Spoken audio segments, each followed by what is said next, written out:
Bagaimana dengan hidupmu setelah aku tidak ada? Lebih baik atau bahkan lebih buruk?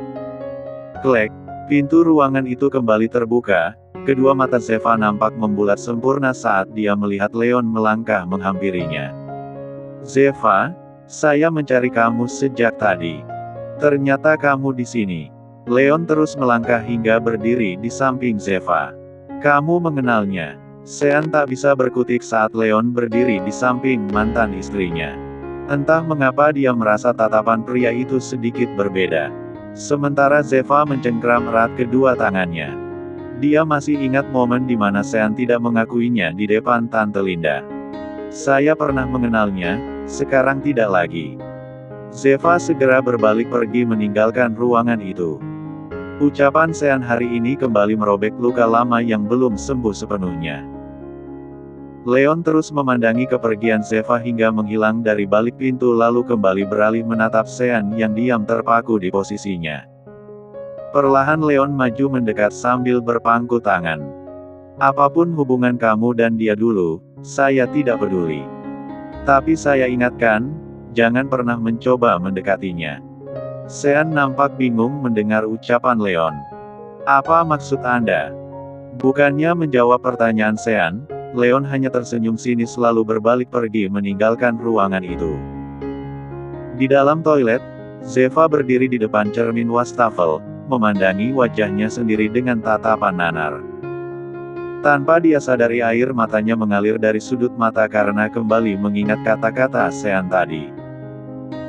Di depan semua orang dia selalu bersikap tegar dan pantang ditindas, namun di balik semua itu dia hanyalah wanita biasa. Dia bisa menangis saat seseorang merendahkan dirinya.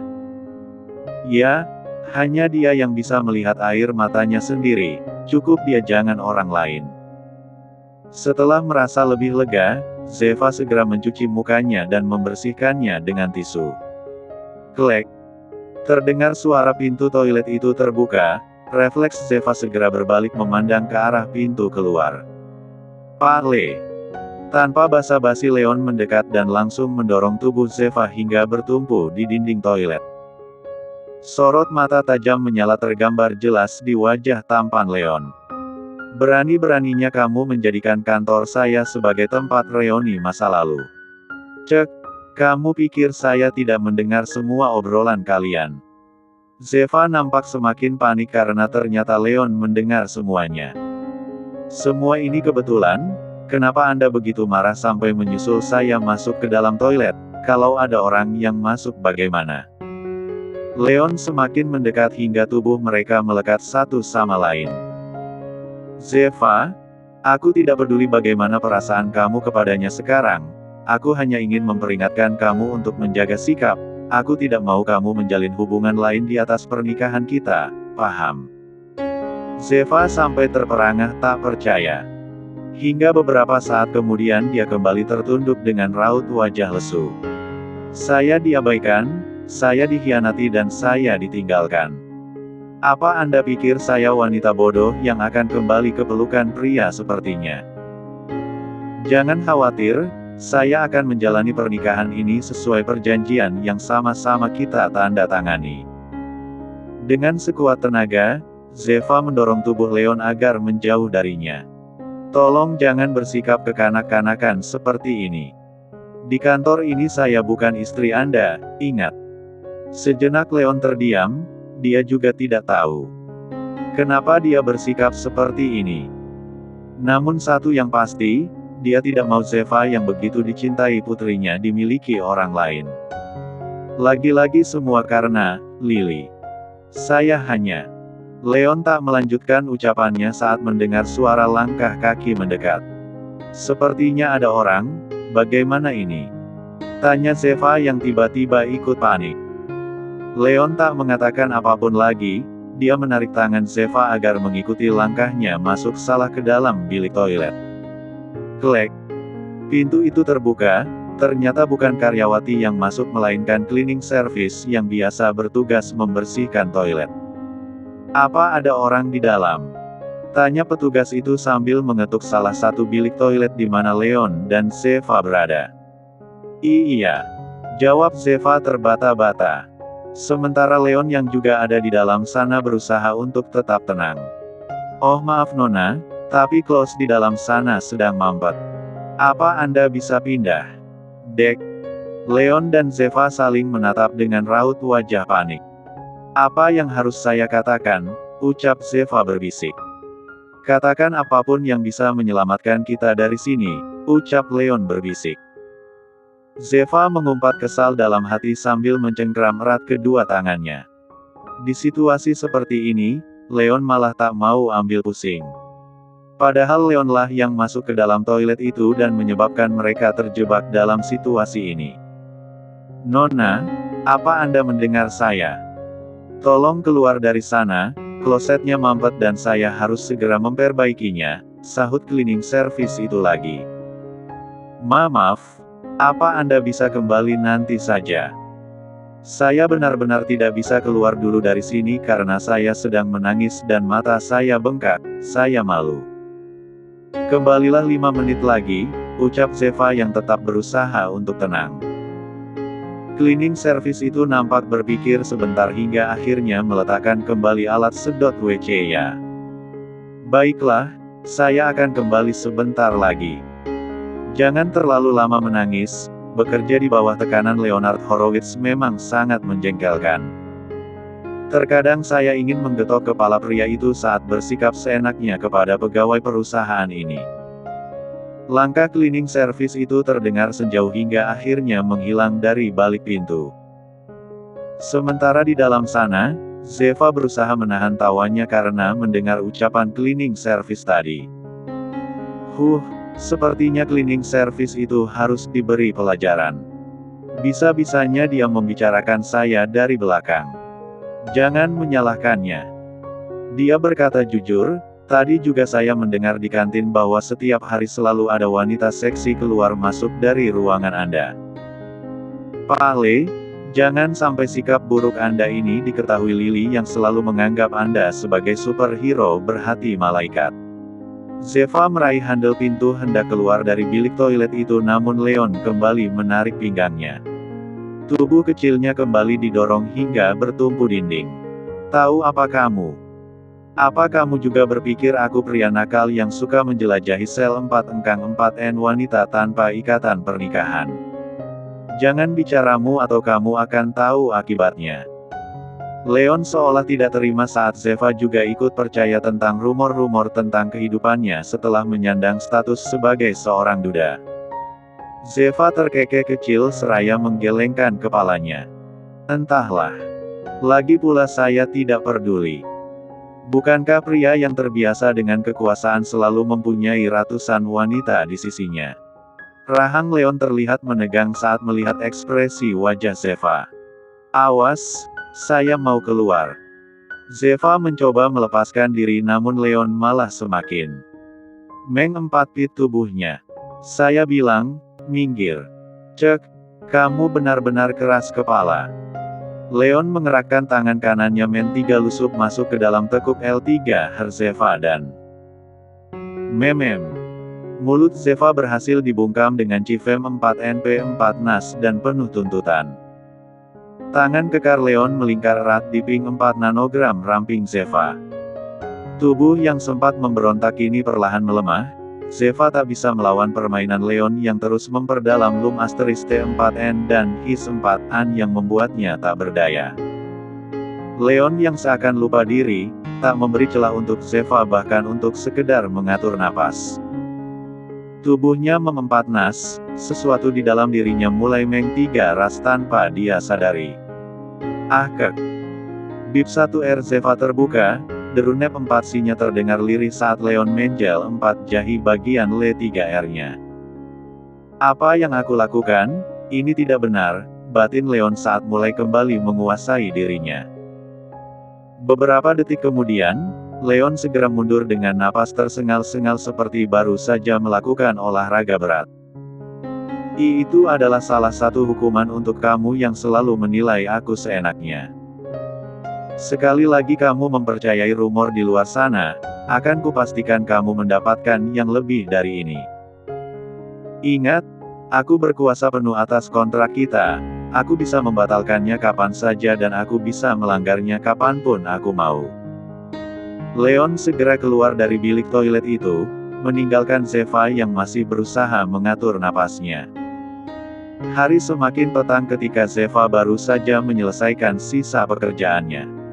Di belakang meja dia terduduk dengan tatapan kosong.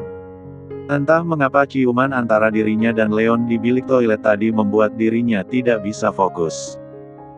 Aku bisa gila kalau memikirkan hal ini terus, lagi pula kenapa dia seperti itu aku ingin. Pusing. Zeva menutup wajahnya dengan kedua tangan. Saat kejadian siang tadi kembali terulang-ulang dalam benaknya. Sama seperti Zeva, saat ini Leon yang juga sedang berada di ruangannya terlihat mondar-mandir tidak jelas. Jam pulang kerja sudah berakhir setengah jam yang lalu, namun dia belum juga beranjak keluar dari ruang kerjanya karena tak ingin bertemu dengan Zeva. Leon seolah menyesali tindakan gegabahnya. Dalam perjanjian tertulis tidak ada sentuhan fisik apalagi untuk berciuman. Namun karena terbawa situasi di mana mereka hanya berdua saja di ruangan sempit itu ditambah Zeva yang terus meledeknya membuat Leon tak bisa menahan diri. Kenapa juga aku harus salah tingkah seperti ini? Ayolah Leon, kamu tidak boleh menjadi pria lembek seperti ini. Anggap saja kejadian tadi bagian dari hasratmu sebagai pria, bukan karena kamu benar-benar menginginkan dia, ucap Leon sendiri. Setelah beberapa saat meyakinkan diri, akhirnya dia meraih handle pintu dan keluar dari ruangan itu. Pandangannya langsung tertuju kepada Zeva yang masih duduk di belakang meja kerjanya. Sudah waktunya pulang. Apakah kamu masih betah duduk di situ? Mendengar ucapan Leon membuat Zeva segera berdiri dari posisi duduknya. Tentu saja saya mau pulang. Zeva segera berdiri dari posisi duduknya, meraih tas dan juga blazernya lalu melangkah menuju pintu keluar. Melihat sang istri berjalan sambil menghentak-hentakan kakinya membuat Leon merasa bahwa Zeva benar-benar masih kesal dan marah kepadanya atas kejadian tadi siang. Leon segera menyusul dan meraih pergelangan tangan Zeva. Kamu berjalan seperti itu, kamu marah kepada saya. Zeva memutar bola matanya malas seraya menghela nafas pelan. Sejujurnya dia memang sangat marah karena tindakan Leon tadi benar-benar seenak jidatnya saja. Di luar hubungan kerjasama kita di pernikahan ini, saya adalah wanita yang mempunyai kehormatan dan Anda baru saja melanggar peraturan yang Anda buat sendiri. Zeva menarik pergelangan tangannya dari genggaman Leon.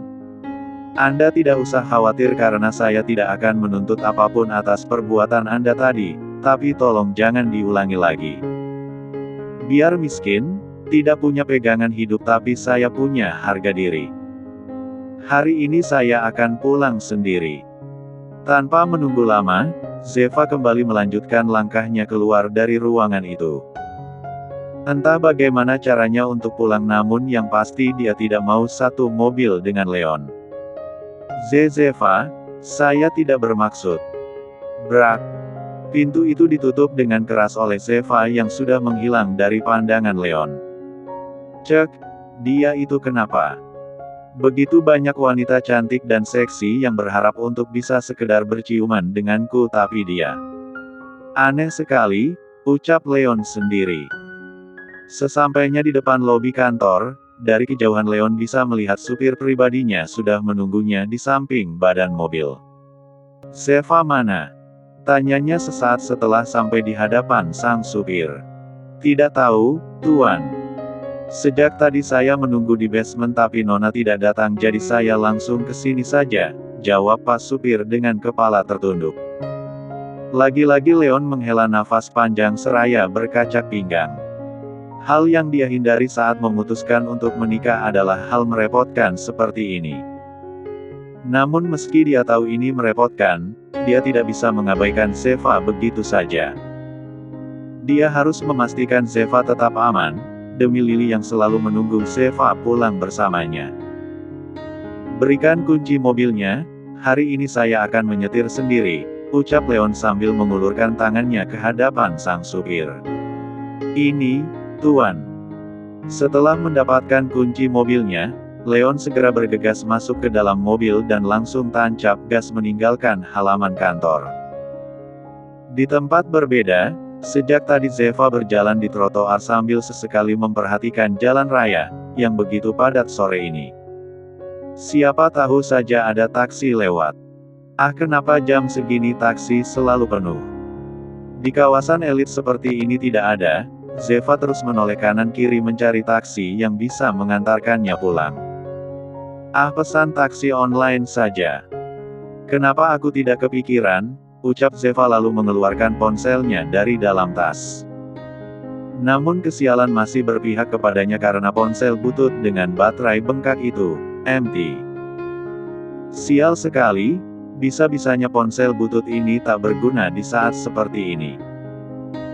Di tengah kegelisahan yang dia rasakan, pandangannya tiba-tiba teralihkan ke arah mobil mewah berwarna hitam berhenti tepat di depan tempatnya berdiri. Zeva segera mengalihkan pandangannya saat menyadari jika pria di dalam mobil itu adalah Leon. Hei, apa kamu akan berjalan kaki sampai ke rumah? Naiklah, ucapan Leon tanpa keluar dari mobil itu.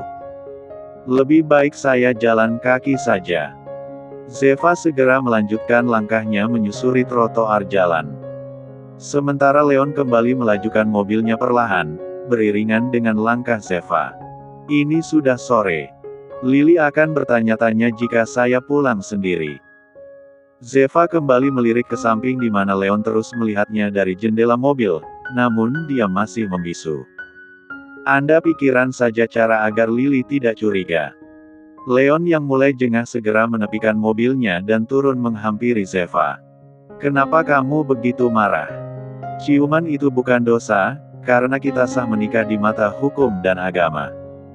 Lagi pula aku merasa kamu menikmatinya. Mendengar ucapan Leon membuat Zeva segera menoleh kanan kiri, dia takut ada orang yang mendengar ucapan suaminya itu. Setelah memastikan semuanya aman, barulah dia kembali menatap Leon. Kenapa harus membicarakan hal itu di tempat umum seperti ini? Aku tidak akan berhenti bicara sebelum kamu masuk.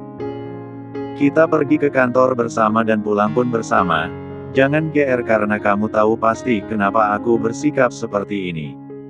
Iya tahu. Baiklah, saya pun akan masuk dan itu juga demi anakku, ucap Zeva lalu melangkah masuk ke dalam mobil mewah itu. Leon masih berdiri di sana, terpaku sejenak saat dengan lugas Zeva menyebut Lily sebagai anaknya. Perlahan dia menoleh memandangi Zeva yang sudah duduk di dalam mobil. Dia begitu tulus mencintai dan menyayangi Lily. Pantas saja Lily begitu memaksakan kehendaknya agar aku menikahi Zeva, batin Leon. Tak ingin terus tenggelam dalam pikirannya sendiri, Leon segera menyusul masuk ke dalam mobil.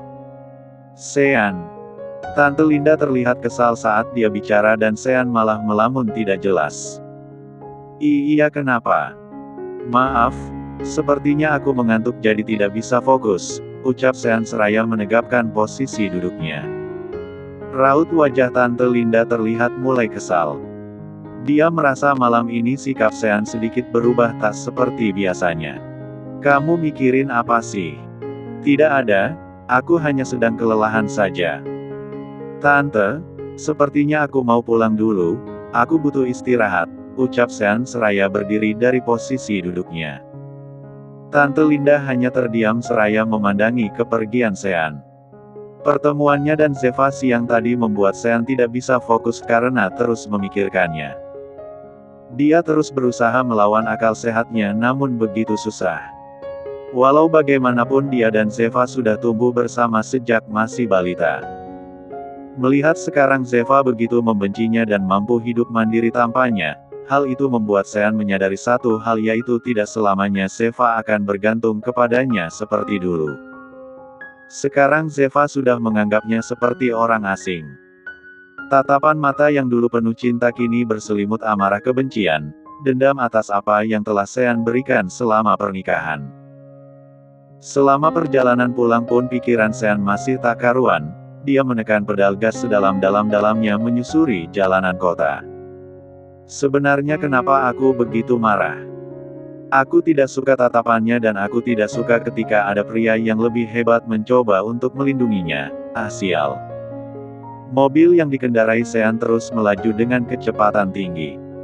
Pikiran yang kacau membuat dia kurang fokus hingga akhirnya. Srit. Bruk. Mobil yang dikendarai Sean menabrak tiang listrik. Untungnya dia tidak kenapa-napa, dia segera bergegas keluar dan melihat bemper bagian depan mobilnya rusak cukup parah. Ah sial. Sean merasa begitu frustasi karena hidupnya hari ini tidak berjalan dengan baik seperti hari-hari sebelumnya. Belum lagi semenjak bercerai dengan Zeva.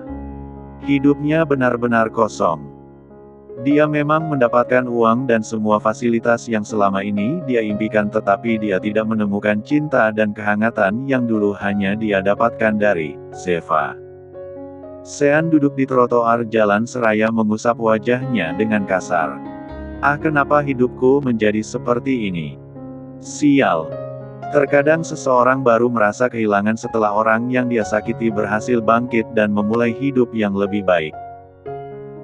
Kesalahan terbesar Sean adalah menyepelekan kemampuan Zeva dan mengutamakan impiannya tanpa pernah berpikir bahwa apa yang telah dia capai tidak lepas dari peran Zeva sebagai istrinya. Setelah semua berhasil didapatkan dengan lantang, dia berkata bahwa dia tidak memerlukan Zeva dalam hidupnya. Penyesalan memang selalu datang belakangan dan tidak ada penyesalan yang bisa diperbaiki. Layaknya kaca yang pecah berhamburan tidak akan bisa utuh seperti semula.